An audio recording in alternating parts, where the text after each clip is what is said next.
समय बह रहा है, धरती घूम रही है, लेकिन इस संसार की दिशा बदल रही है।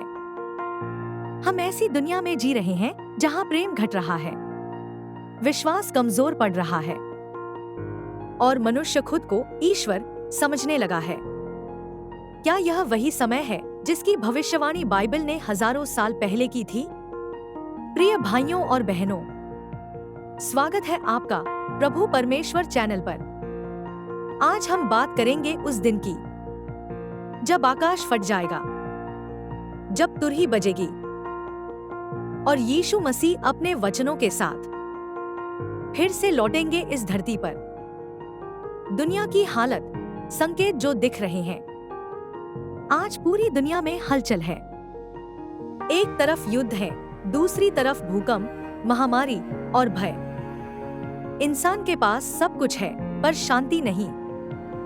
क्या आपने कभी सोचा ऐसा क्यों?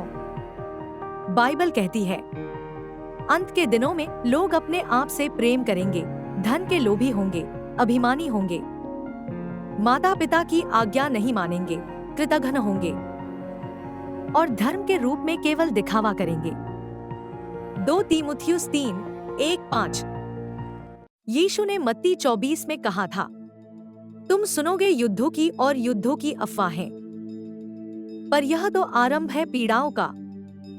उन्होंने हमें बताया था कि जब ये सब होगा तब समझ लेना कि समय निकट है। प्रिय मित्रों, यह डरने का नहीं, जागने का समय है, क्योंकि जो वचन प्रभु ने दिए थे वे पूरे हो रहे हैं। मानवता की परीक्षा। हमने देखा है कि इंसान ने चांद पर घर बसाने की कोशिश की, लेकिन अपने पड़ोसी से प्रेम करना भूल गया। विज्ञान आगे बढ़ा, पर मनुष्य की आत्मा पीछे छूट गई। यीशु ने कहा था, संसार तुम्हें द्वेष करेगा क्योंकि तुम मेरे नहीं, परंतु जो धीरज धरेगा वही उद्धार पाएगा। मत्ती 24:9-13। यह वही समय है जब परमेश्वर देख रहा है कौन उसके साथ खड़ा है और कौन संसार की अंधकार में खो गया है। पर प्रभु प्रेम है, वह दंड देने नहीं, उद्धार करने आएंगे।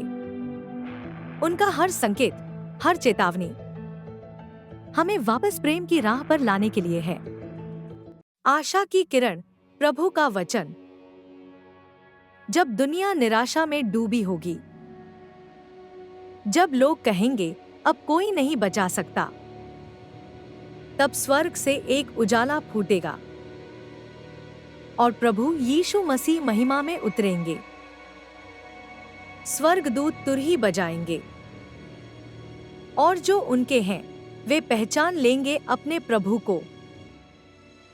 यह वही दिन होगा जब झूठ की दीवारें टूटेंगी और सत्य, प्रेम और दया का राज्य फिर स्थापित होगा।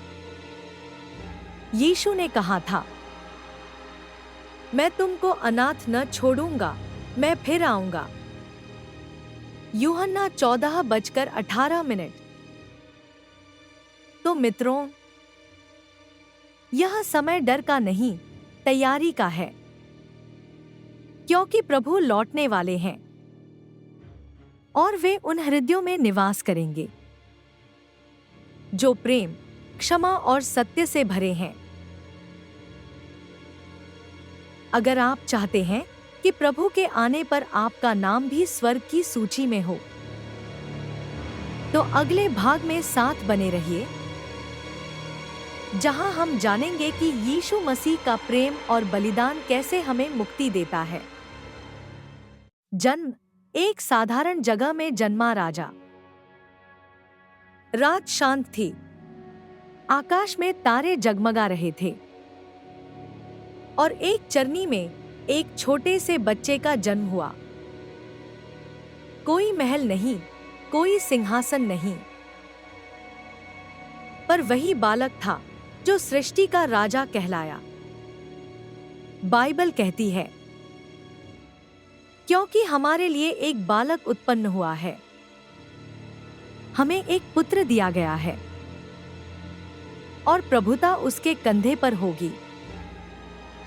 यशायाह 9:06। वो जन्म ही प्रेम का प्रतीक था।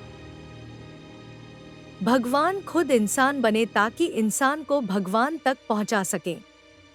प्रेम और करुणा की शिक्षा 0:55 घंटे। जैसे जैसे यीशु बड़े हुए, वे लोगों में जाकर प्रेम का संदेश देने लगे।